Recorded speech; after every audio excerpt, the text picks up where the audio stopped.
My African ancestry results just came back. For my whole life, we basically thought that we were either from Kenya or from Ghana. And so getting those answers and seeing Cameroon, which was something that I've never even thought of, never expected in a million years. So I was more just overwhelmed. Honestly, your uncle is very proud of you. You know, that's the first time I saw any young person and spoke to any young person, you know, who actually went and found where they came from. And then where he is, he's very, very proud of you, you know. Thank you. So congratulations again. So in the chat over here, we got a brother, Prince Lindsay. So if you need any help, you want to find out about the Tikar, he's the best person. He's Prince, Tikar Prince. So he found his DNA with the Bamileke and I think Tikar as well. He went in Cameroon and then he was made Prince over there. So he knows a lot. And so brother Prince is the best person. So Sahara, tell me about before you decided to go and discover where your ancestors came from. You say on the video that, you know what, you had no sense of belonging. People will say that, you know, I'm a bit of French, I'm a bit of Italian. They'll be going on holiday in France and Italy, but you had nowhere to go. So what was the reason why actually kind of triggered you to decide to go for African ancestry? So I have cousins that their father and some of their dads are Nigerian, and I believe one of my cousin's fathers is from Ghana. Okay. So they were able to be raised in their culture, fully. They were able to eat their native foods, and they have Nigerian names. And I think growing up, in a sense, I was always very jealous of them, very, very jealous of them. I just envied that they got to know exactly what country they came from.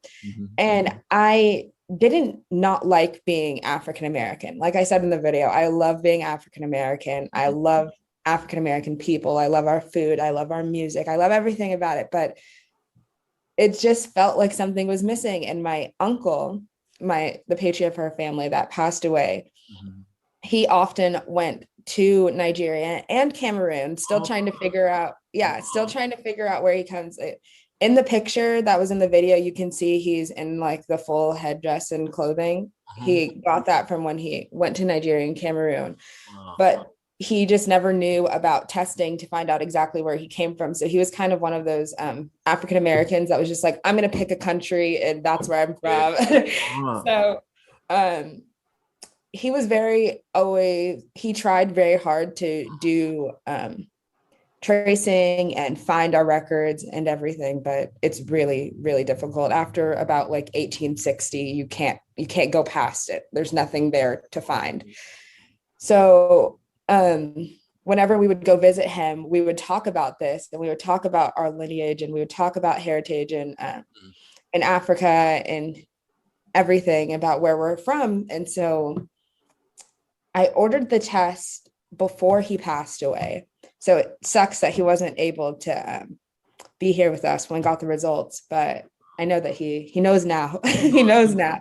You know, because actually he was on the correct path, because he went to Cameroon, he went to Nigeria next door, which means that's where you found both of your lineage, and then you found Ghana as well. So he was going on the right path. Yes. So it was just, I guess it was just really important to me. I just wanted to be a part of my people. I just wanted to be there. I wanted to be somewhere that actually felt like home, or be connected to somewhere that felt like home. I don't know if you've ever been to America or know about American politics or anything. I've been in Atlanta, and a lot of it in the South. I've been there. I live in Atlanta for 1 year. Yeah, so I know. Yeah, so it's not a very welcoming place for Black people, at least where I grew up. I grew up in a very white community, and I dealt with a lot of hate. I dealt with a lot of racism. I dealt with a lot of ostracism. I think that also pushed me a lot to want to figure out where I come from, because I knew it wasn't here. I knew this wasn't where I was supposed to be. Yeah, because obviously that's why people will tell you that, where are you from?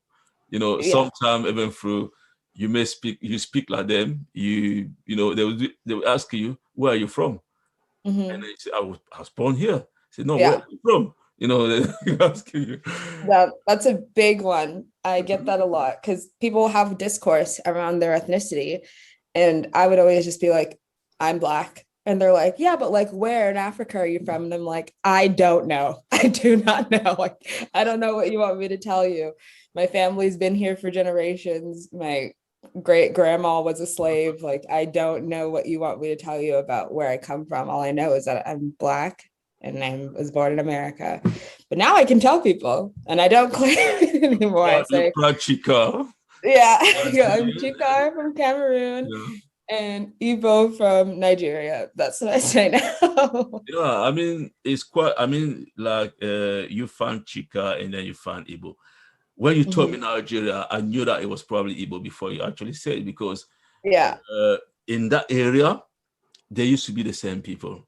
I'm sure that maybe brother Prince, he's going to be able to explain, but I don't know if he can speak now, but he's going to be able to maybe today or anytime explain, because he knows more probably about me, more than me. Yeah. So anyone got any question before we can keep moving? Or Sister Lisa, anything to add? Oh, I can only just identify with what you're saying, because I thought I would never know where I was from, you know, and my father always said that the cruelest thing of slavery was that they took our heritage, despite the horrific things they did physically, but taking your heritage, your name. And so I'll never forget the day that I finally knew. And I feel like that's my other birthday. Like, now I know where I come from. They can't define me. They can't tell me, because in the United States, we were niggers, you know, then we were Black. I mean, then we were colored and Negro and all like that. And then we were Black and then African American, but they can no longer define me. I am Tikar from Cameroon. You can't define me anymore. And that has changed me. Yeah, it definitely does, because like anyone asks you now, and then you're proud to say, I'm Chika, I'm from Cameroon. Exactly. Like a massive, massive difference. So. I will say this though, when I met people from the continent, and I always say, when you know, where do you think I'm from? They would always tell me where they were from. They're like, you look like you're from my country.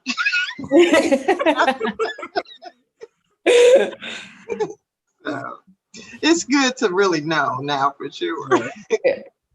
That's really funny. Before I found out my ancestry, I posted a video on my TikTok platform, and I said, like, so all my African brothers and sisters, like, just looking at my face, like, what country do you think I'm from? Like, where do I look like I'm from?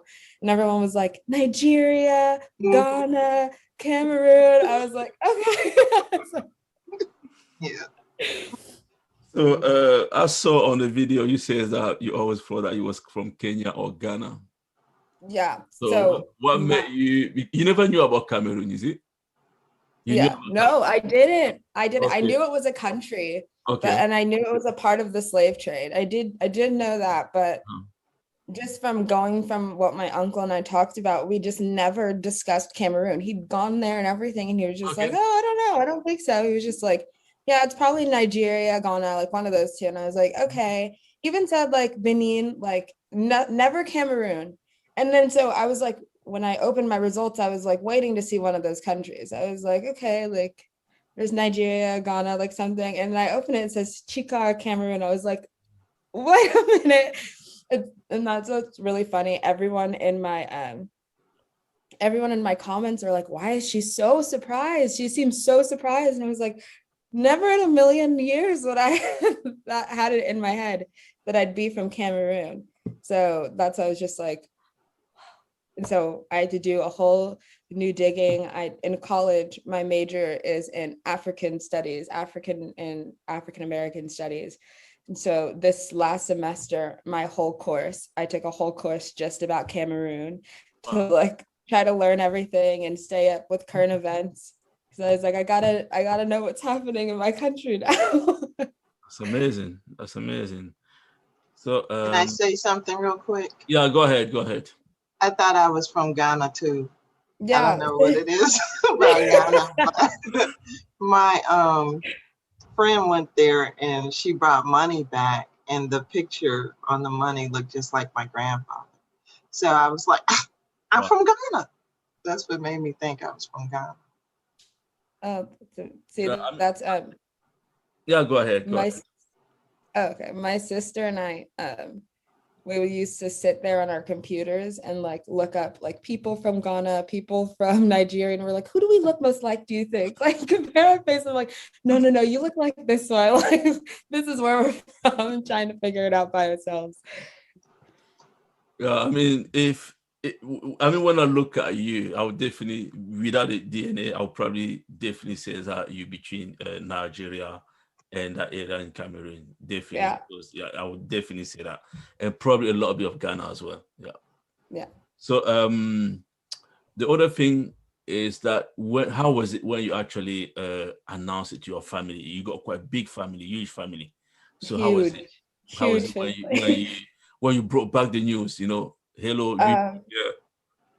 My mom's side, my mom's mother, my grandma, she has 11 siblings. So on that side, our family is massive. So I had to call everyone individually and say, I got the results back. We're from Cameroon.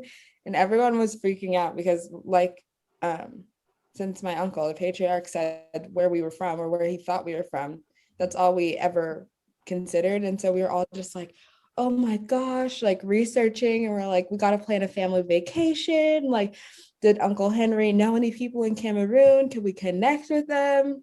But everyone kind of took it the same. Mm-hmm. I think my mom probably took it the hardest, or not the hardest, but was like impacted the most from finding out. Mm-hmm. My mom is like, she was like a very big Black liberationist in California when she was growing up.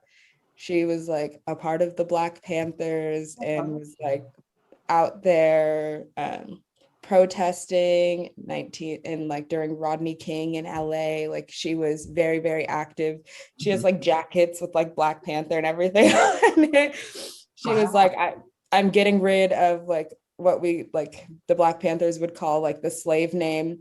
So she was like, I'm not going by Anderson anymore because that's her maiden last name. And so she was very like hit hard about everything. She was very, very happy. That's awesome. Now, I can actually belong to someone. We got a comment from Prince. He says that your mom is awesome. Oh, thank you. Yeah, my mom. He says a lot of other things there. He said that there's even a tribe called the Bali Nyonga who migrate to Cameroon from Nigeria. Oh, I didn't know that, you see, before colonization, and are now found in Cameroon. So, I didn't even know that. So there's so many, we all learn in here every single day. So after you discover your tribe, everything, the thing that actually fascinated me is that you actually create like a GoFundMe to help their brother and sister to actually fund their tribe. So tell us about it. I guess my first reaction, so when my video started to gain traction and gain popularity, a lot of African Americans, and not so much as Black Caribbeans, because I feel like they're closer to African culture than Black Americans are. So not as many Black Caribbeans, but I still offered it to them. But mostly Black Americans were in my comments saying like, I feel your tears. I understand exactly how you're feeling right now. Like, I felt like this every day. I don't have a place. I want to know exactly where I come from. And I was like, okay, if the US government's never going to do this, they're never going to open up something to, fix what they broke in the first place. So I coordinated with another girl that I met online who had also recently done a DNA test. And we just started fundraising money, raised over $6,000. I had what am I trying to say? I had a sheet for people to fill out, and they were telling me like why they wanted it, like what it would mean to them if they got it. And literally just sitting there reading through everyone's responses.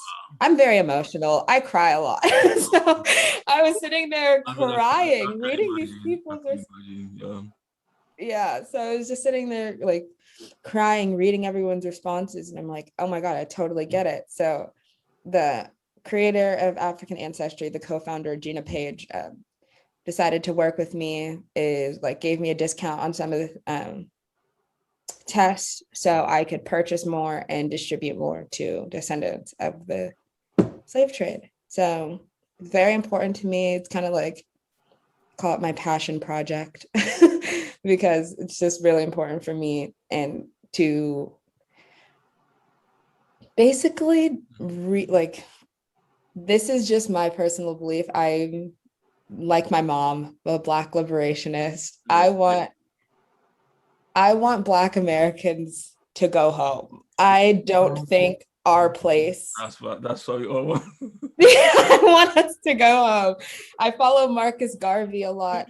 I want us to go home. So as soon as we find our place, I'm like, let's go. We're going home. I'm getting my education in America and I'm going home. That's my plan. So that's why it was really important to me. I really want African Americans to know where they come from. I want them to have that piece of themselves. And I also just don't want the US government to have that hold anymore over Black Americans. Like, you don't have anywhere to go. Like, that was another big comment that I got underneath my videos was white Americans like telling me, you're not African. You're not African. You're American. You've been here for like decades. You're not African at all. Like, white South Africans are more African than you. And I'm like, wow. Okay, so you don't want me here, but you don't want me to leave. I want to leave. What do you want from me? Exactly. Right. I mean, Sarah, if you don't mind me asking you, how old are you? You're asking me? Sarah. Yeah. So, okay, good. I'm 19. I mean, that's very fascinating. I mean, for that age, and then you got all that idea, everything, doing all that thing, I'm really impressed. And I've sent your link in the chat there. So please, guys, family, click on the link and then you can donate. So I'm going to be there. I'm going to be donating today as well. So click on the link and then donate so she can keep doing what she's doing, helping the brother and sister to find their roots. That's quite, I mean, it's a really smart idea of doing something like that. Thank you. You look Sister Lisa, go ahead then. I wanted to tell you that I am a publisher of a magazine online, and I want to interview you so that we can also spread the word. I would love to. About the donation as well. That's amazing. That's amazing. Oh, and are you in there's a Tikar group on Facebook? You should join because we do a meet and greet. We're doing a Zoom meet and greet for Tikar people, and we just did it was an impromptu one, but it was just really, really amazing. So, oh my gosh, that's amazing! I would love to join that.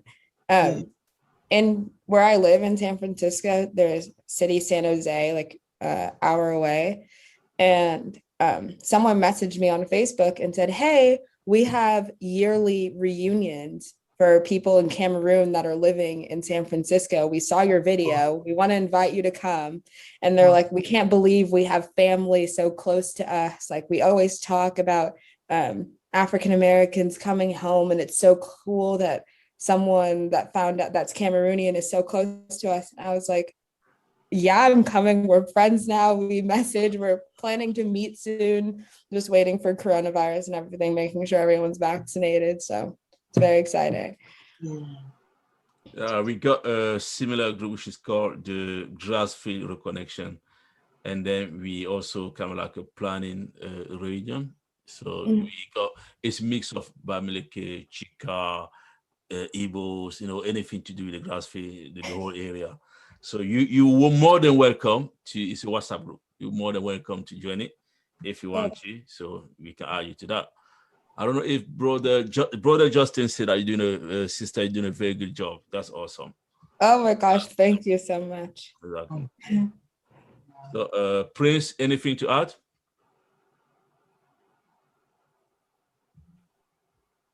He must be busy. Anyway, Prince's anniversary is today, wedding anniversary. So happy anniversary again, Prince. And Justin, anything you want to add, brother? Yes, I'm just smiling the whole time, just listening to the testimony. I'm like, man, it's crazy how similar all of our experiences are here in the diaspora when it comes to trying to find our ancestry. And everything that you guys stated, from Sister Sahara to Sister Lisa, I literally went through the same thing where people were asking me, like, where you from? Where you from? And I said, I'm from Georgia. That's all I can tell you is that I'm from Georgia. But they're like, well, where are you really from? And it's like, man, I just, that void that you feel by not knowing. So I definitely understand your tears. When I saw the video, I almost cried myself. And then I probably danced for like an hour straight too, from just being overjoyed. I do have a question though for you, sister.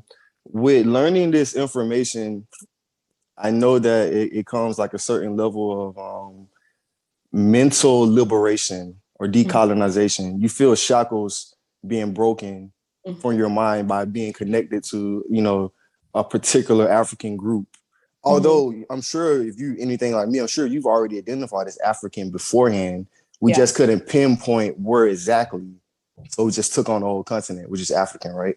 But after learning this information, has that affected you spiritually, religiously, in any way?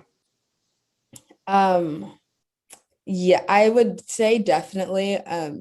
If anyone, obviously you guys don't know, but before, like I said, I was raised in a really white town, a really white Western American town. So my mindset growing up, despite my family being super pro-Black, Pan-African, like everything, because of where I grew up, I was conditioned to think a certain way, about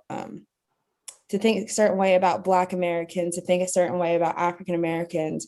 And growing up, by the time I think I was probably didn't start changing until I was around 14, 15, that I literally had to sit down and think, I'm like, why do I think this way about people that look like me? Why do I think this way about myself? And so that was a lot of decolonization of my mind that took a lot of talking to my older family members, talking to my mom, talking to my parents, reaching out to people that looked like me. Like I said, I was the only Black kid in my entire school. From first grade to graduating high school, I was the only Black kid in all of my graduating classes.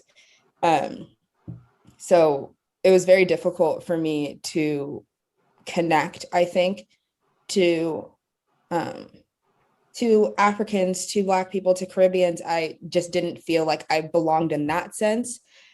And then once I found out my ancestry, then it was even another like kind of level, I want to say, of identity crisis in a sense, where I was like, okay, I just figured out how to be, I guess, a Black American and connect to that side of me. I just figured out how to do this. And now I'm figuring out how to connect down back to African. And so it's taken, I think it's been mostly just eye-opening, just to how I think about everything, how I view everything, how I think about just the way that I learn in school, like the way that I was taught about history, everything. I question everything now that I know about our history. Exactly. Like I said earlier, my major now is in African and African American studies. So my whole like education, and from learning this too, from learning where I come from in Africa, my whole perception of the world has shifted. Like everything from the way that that I was taught growing up in my K through 12 education to idolize these European countries, that they were more civilized, that they were the pillar of everything, to being like, we did this years ago. Wait, African countries have been doing this for years, and I'm learning about the Greeks. why is this happening? So I think definitely it's been spiritually eye-opening, because I feel more whole, I guess. I don't have this this like subconscious bias about myself anymore. I think a lot of it was like, in some sense, even if it wasn't obvious to me, there was some part of like shame that was in there from even being African American, like having being a descendant of slavery. There was like a sense of shame surrounding that. And I guess learning where I come from, learning exactly, which is crazy, that I'm Tikar from Cameroon, learning what my ancestors went through, learning that we survived, learning that we built another culture, learning that my parents and my great grandparents and everything did everything that they could to that I'm standing here today, sitting here today, helping people reconnect with their roots. It's just amazing, because I just think about like, what are my ancestors thinking right now? Like, what are they thinking right now about what I could have possibly been, or what the future could have possibly been? So it's definitely been spiritually awakening. I wouldn't say so much religiously. I was raised Christian, like most Black Americans, I think, are raised Baptist, Southern Baptist Christian. I still pretty much identify with being Christian, which is like the overwhelming religion in Africa. I feel like Christian and Muslim. So I don't know, not anything religiously. I think I'd have to go into see, because I know that there are a lot of religions that were taken from us because of colonization. So it's a big thing.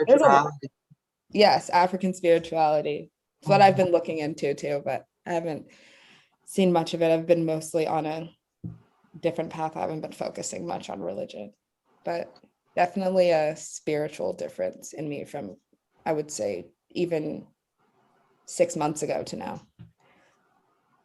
Can I say something? Yeah. For me, when you were talking about, I used to do this when Black guys would walk down the street. I would lock my car door, and then I realized that was the media that programmed me to do that. So I made sure that I intentionally locked my car door when white guys walk down the street. But also, I'm very intentional about what I watch on television. I don't watch white people on television. I don't watch white shows with an overwhelmingly amount of white people. And I do that because images matter. And they always are showing negative images of African Americans. And even in films and media literacy, when you watch, it's always the good white man that saves you. Even in Black Panther, the white character saved and did this thing that they needed to be done. It was the white character that did it. And that's always going to be in their film. So I don't watch that. And that was one of the ways that I started deprogramming myself. And I go beyond, when I read what they say, like just because news television, they're TV shows too. They're not to be believed as the truth. You got to read, and they put things on there, negative things about us. And that's very intentional about what they do as well. So that was all. Okay, thank you, sister. That's really amazing. So we got a comment from Prince. I'm sure that you already saw the comment. So you can get my contact from me. I'm gonna give you his phone number, everything, and I will make sure to put you in contact to the Chika kingdoms in Cameroon. And if you want to receive a Chika name from the kings, we can make it happen. And then he love your spirit. So yeah. Yeah, we love you as well. You know, that's really a good job you're doing. Anyone got a question before we can move on to the next topic? All right. So, you also doing something about the Anglophone trials. So you raising money again to help the Anglophone trials. So, tell us about it. What do you know about the thing anyway? What do you know about the Anglophone crisis? I'm not as educated as I would like to be on the Cameroon Anglophone crisis. I do know base level, like I said, I was doing my major in college this last semester. I spent a lot of time focusing on Cameroon and what's going on. And honestly, I guess what the biggest thing for me is like why I'm raising money is that I want to see in Africa that prospers, and I want to see it outside of the effects of colonization, because this is due. Oh, thank you. This is due to colonization. Like majority of the problems that are happening in Africa are due to the everlasting effects of colonization. So whatever I can do as someone that's just found out my ethnicity, I want to make sure that I'm doing that for my country the same way that I'm doing it for African Americans in America.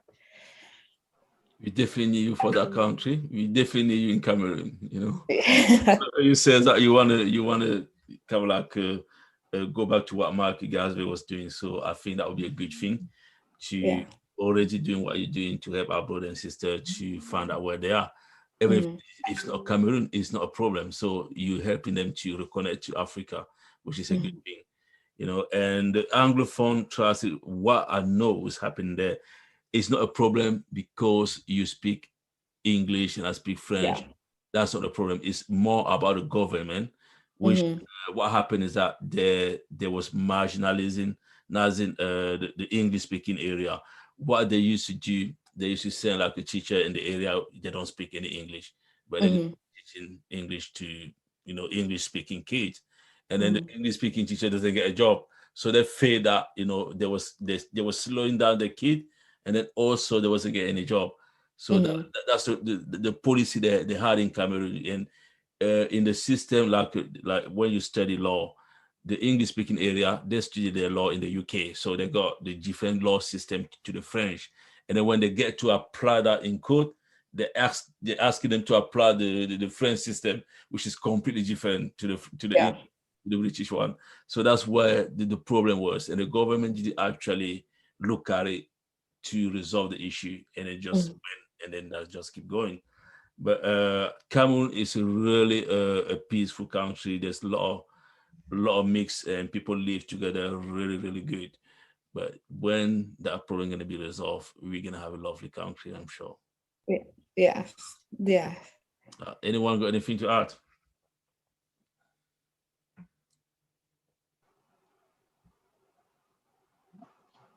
I want to add her number, Lisa. Any question? Brother Justin? Okay, go ahead. Is it safe to go to Cameroon? Are we safe to go now? Yes, Cameroon is safe. I mean, even if you want to travel in the English-speaking area, there's certain day where they actually say that they don't want anyone out. So as long as you respect them days, you're not in the area, you're not going to have any problem. I was there in September, I was able to go everywhere. But, it's really, there's no problem really. It's only in certain area where you cannot do certain thing, and you got to be with someone when you travel around. But if you travel like in Yaoundé, in Douala, In other part, in the western Bamileke area, you got no problem there at all. But in the northern part of Cameroon, which is close to Nigeria, you got Boko Haram. You got a bit of problem there as well. And then if you go down to the southeast in the northwest, you got problem there as well. But again, people travel there every day, but there's certain days they're gonna say that we don't want people out on Tuesday. Then you just make sure that you're not there on Tuesday. You just stay indoors. Other than that, there's not really a problem.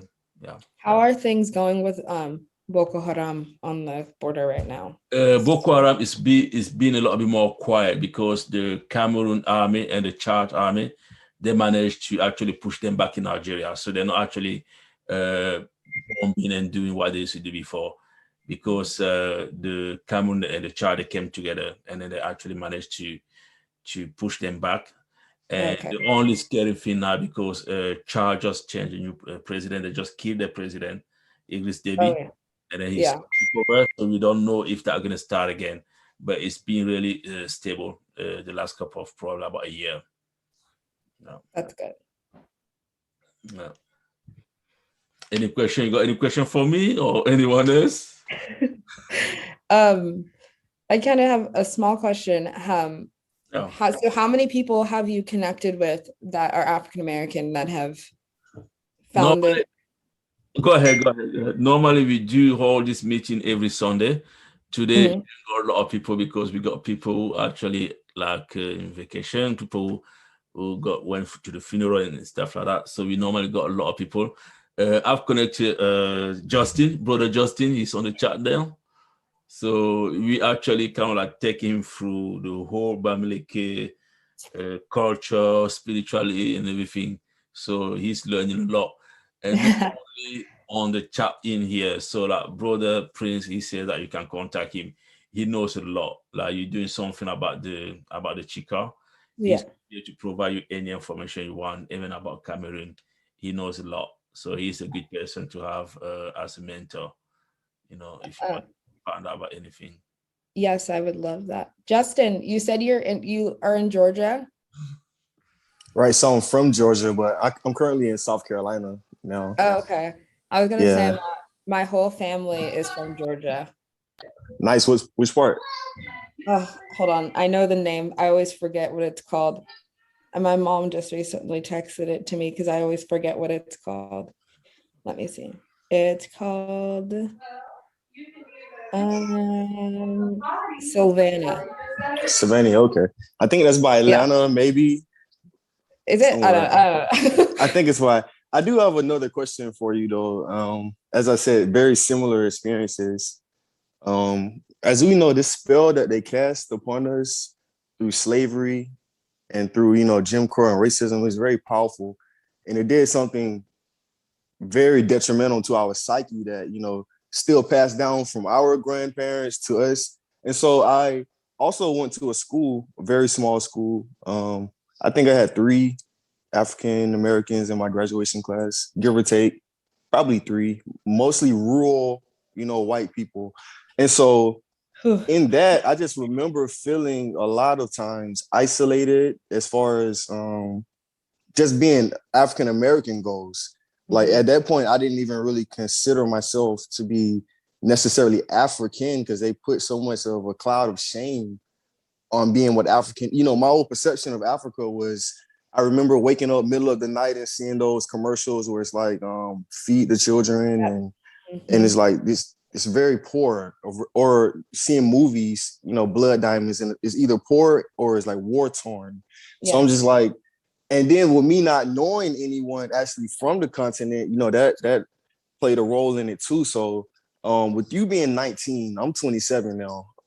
I recently came into this refreshed, renewed mentality about 4 or 5 years ago. But, when I was your age, I definitely wasn't on the path that you are on. So you definitely seem ahead of your time in that respect. So I'm just wondering, what was that motivating factor? How, what led you to just come into this knowledge to want to seek out who you truly are, not as African American, but to go back to the genesis, the origin of, what it means to be an African, although you were born, an ocean away, and you were cut off for centuries from that family tree. You know what I mean? What led you to just be so aware at this age to want to seek out who you truly are? Because I wasn't thinking about that at your age. I would say there was 3 big defining factors. One I already mentioned was that my cousins did have parents that were from Africa.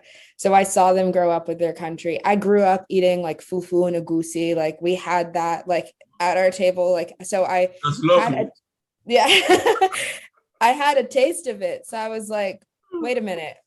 Why do I not get to have this from a very young age? From a very young age, I was like, I want that. Why am I not granted that same access to my culture that they are? Because I'm like, we look the same. Like, you look like me. Why are we so different? Why do we do things so differently? Why are you eating fufu and agusi and I'm eating soul food? Like, what is the difference here? So that was the first thing where I was from a very young age where I was like, I want to be a part of that, or I want to know. And second was, I don't mean it in this way, but I was tired of hating who I was, in a sense, and not hating that I was African American, not hating that I was a descendant of slaves, but I was tired of seeing images of myself that were so negative. I was tired of turning on the TV and seeing someone that looks like me killed every 5 seconds. I was tired of seeing movies about how African Americans are only gangbangers or drug dealers or something like that. I was tired of looking and seeing, like you said, that where I come from is only poor and war torn. So I should even be happy that I'm in America. I just always knew, to some extent, because I knew my family. And I knew, I was like, my family is not drug dealers. My family aren't gangbangers. Like, this is not this is not who African Americans are. So I already knew from a young age that this depiction of who African Americans was wrong. So I kind of deducted from that. I was like, they're probably wrong about Africa too. So I was like, let me figure out what this is from a pretty young age. And especially, I had a lot of help from my mom. Like I said, she was very much a Black liberationist. So from a young age, my mom, this is a fun story. My mom, when I was younger, every summer I would have to do a report on a famous person in Black history or African history. So every summer I was sitting there writing reports about someone from Africa or someone in African American history. And then she would make me watch movies. Like, I had to watch Roots multiple times. My mom was like, you're going to know your history. You're going to know that we're strong. You're going to know that we're survivors. So I was, in a sense, with that, I was like, I know that this isn't the correct depiction of who we are. And then third, my boyfriend that I've had for 4 years, he was born in Lebanon, and he's Armenian. He's Lebanese Armenian, and they have a very, very, very strong culture. You cannot meet someone from Lebanon or Armenia without knowing that they are Lebanese or Armenian. You will know. It's like Nigerians and Jamaicans. Like, they're going to tell you that they're Nigerian or Jamaican. Yeah, definitely. So just watching him be so a part of his culture as well, and getting to like see how proud they were of who they were or who they are, and being able to say like, oh, I'm going to Armenia this year to go to the motherland.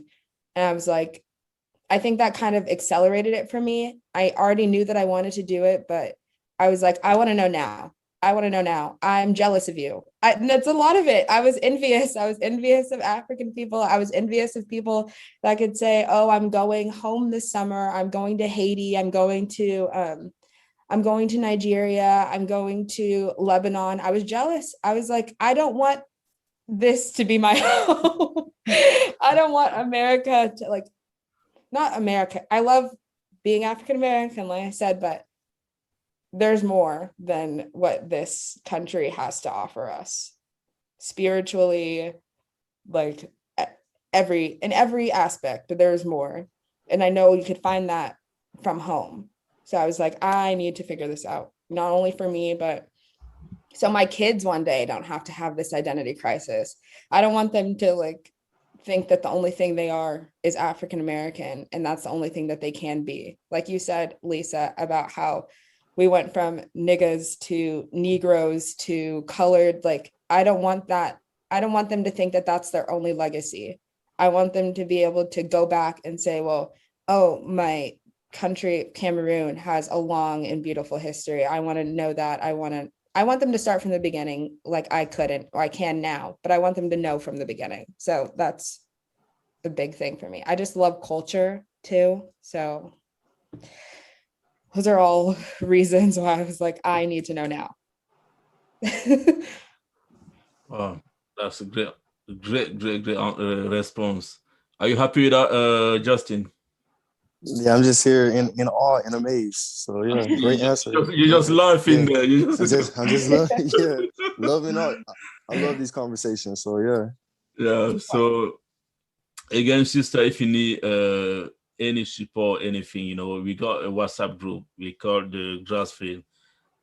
We can add you on it, and then you can also contact Prince Queni Linzele. Mm-hmm. It's going to provide you any support you need. You know, you can contact us anytime. You want to find out about your people. You want to find out about before traveling to Cameroon, anything like that. You know, we're here for that. So we here. Thank you. We just got Sister Mipo, Princess. She just joined the chat. I don't know if she got anything to say. Princess, how are you doing today?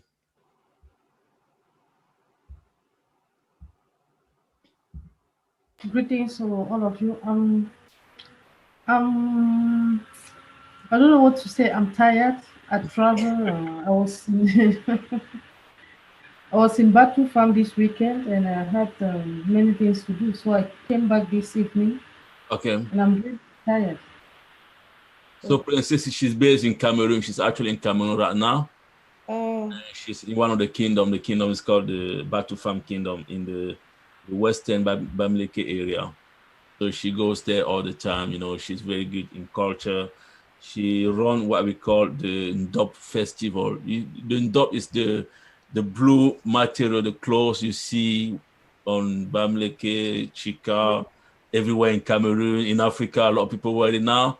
So she does a festival for that every year, like a massive festival where you got like a catwalk and everything, food, clothing, display, everything. She does that in Cameroon. So, oh, it's amazing. So, what do you know about food? About Cameroon food? What's the best food from Cameroon? I haven't actually looked into the food that much. I haven't had time to. I know West African food, like a lot of it is shared. I mean, I've had some, like I said, I grew up eating like fufu, jollof. I've had egusi. Yeah, egusi. Yeah. Very tasty, very tasty. It's very good. Palm nut soup I've had. Yeah. Or palm nut. Granite soup. Is it granite soup? I think so. Yeah, I think so. So I've had some of those. It's honestly all so good. I get like really bad cravings for it, and there's only one African restaurant near me, and it's like 50 minutes away. So I have to like plan a trip to go every time I want it. Oh. But I mean, to be honest, when you do get an opportunity to travel to Cameroon, or if you're gonna be in any Cameroon region over there, the Cameroonian food. Cameroon is called Africa in miniature. So everything you're gonna find in Cameroon, in terms of people, in terms of the food, in terms of the weather, and everything you're gonna find it in Cameroon. So it's like visiting Cameroon and then you saw the whole Africa in one. Yeah, they call it Little Africa, right? Or like exactly. That's how they call it. So you got everything there. And the food you're gonna find in Cameroon, because I've been around a lot of a lot of Jamaican friends, and then the way they cook their food, the way they present their food is not too different to us. Okay. I saw some, they got something called kalaloo. I don't know if you hear about the kalaloo in Jamaica. It's like kind of like a vegetable and legume, and then that's the same thing they use for the ndole in Cameroon. But they cook it different. So they got a lot of similarity. So you're gonna find a lot of different food in Cameroon. That's something you're gonna love it. Yeah. There's a new show on Netflix, and it's called High on the Hog. Mm-hmm. And it, like, the first 4 episodes are just talking about all the connections between like West African cuisine and African American cuisine, and how we got all of our foods and how they transformed over the years from where we started, basically. So it's really interesting to see the connection between what's the name again? If you can share it on the chat, and I'm gonna watch it after. Yeah, called High on the Hog, like that. Okay. I think I sent it directly to Lisa on accident. Yeah, it's amazing, and it talks about all the connections between the African diaspora and our food, and it's just amazing. I think that's another really big thing. Wow. That despite us being apart for so long, all of the diaspora, how many similarities we still all share with everything, the way we dance, our music, our foods, everything. It's amazing. Wow, that's quite amazing. That's quite good. Mm-hmm. All right, so we're gonna, anyone got more questions? And we're not gonna keep you for that long. You got a question? I know that you got other things to do. So anyone got any question? Let's start with Sister Lisa before we can close the meeting. Anything you wanna say before we close it? I just wanted to say, just like they give us negative images of Africa, yeah, they also give people in Africa negative images of African Americans. Yeah. Mm-hmm. The same thing that they show on CNN, they see in Africa. So it's like, if the white man tells you the sky is blue, do not believe it till you look up.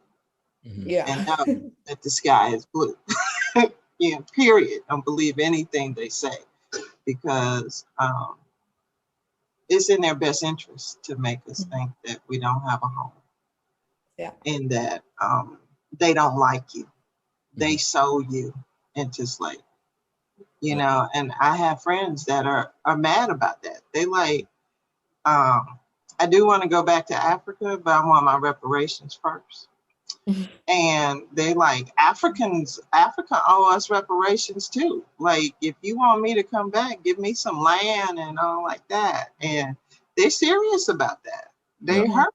And I'm like, that's because you believe what these people are telling you. It really wasn't like the way they say it was. Yeah. Exactly. I mean, you definitely right. I mean, that's what happened in the media, because what they did is to keep us separate, not want us to reconnect. And then that's why back home, like what Sahara said early, she thought that she was probably Ghanaian or maybe Kenyan, because back home in Cameroon, I was born in Cameroon. I did all my study in Cameroon. We never got taught about the slave trade. We never knew about it. We never knew that Bimbia was there. I don't know if it was because they was ashamed to speak about it, or because the oppressor, the book in the Cameroon educational system, they made by French. So they don't want you, they're just going to teach you what they want you to know. So we never knew about it. So it was quite, when we was talking about the slave trade, we was thinking about Gore in Senegal. That's what we learned in Cameroon, about Gore in Senegal, about Almina, about in Benin. So nothing about Cameroon. And you guys know yourself, I mean, it was Lisa Obra who went and discovered that Bimbia was there after she had African Ancestry DNA. And then she was like, oh, Cameroon, I've never heard of Cameroon. She started looking, searching for Bimbia. And then she found it. So it's less than 30 years they actually discovered Bimbia. About 20. And they came for 200 years. Exactly. every 2 years, taking people from the Tikar tribe and in that area. Yeah. It's been untouched, so it's been there. They never want to show her that. They never wanted her to discover about what happened, and then that's the first way to keep us apart. But they didn't succeed. That's why we're here today. A lot of people are too far gone.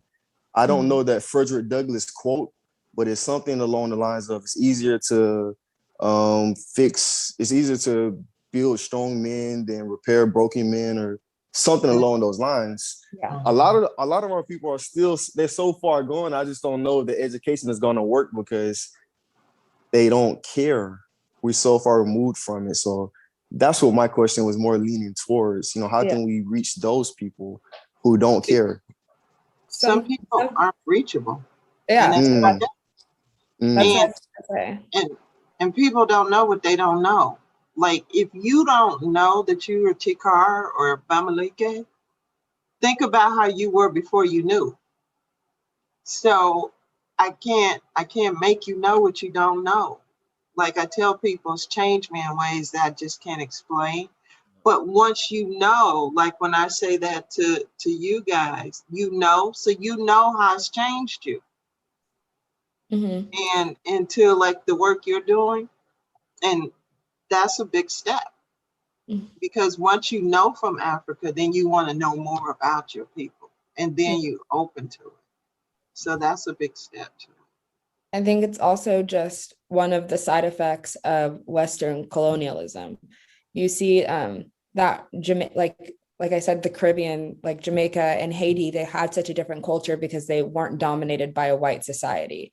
They got to govern themselves in a way that was predominantly Black within their culture. When you are a Black person that is underneath a society that is like governed and ruled by white people, to some extent, you're going to have to assimilate to survive. And that is one of the effects that has been a part of our culture, is that we've gotten the individualism, we've gotten the capitalist mindset that we just need to make money to survive. We don't care about anything else.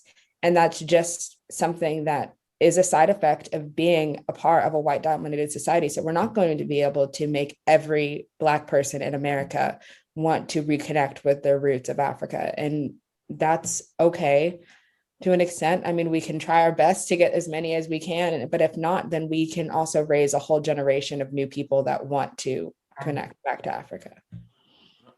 And well said. Also too, in here, we can never assimilate in America, ever. That's one thing we can never do. But there's a place where we can, and that's in Africa. Well said.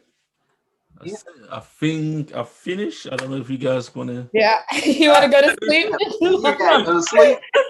No, I'm good. You're good. Good. I'm good. If you guys want to carry on, I'm fine. I got no issue at all.